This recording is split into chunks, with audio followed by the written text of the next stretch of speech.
تموم قصه تاریخو توی برق چشات داری، شبیه دخترکای رو قلیونای قاجری.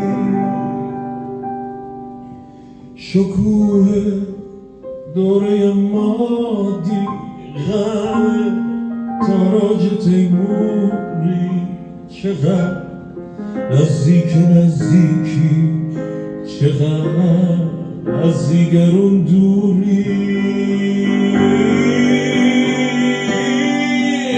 مرمت کن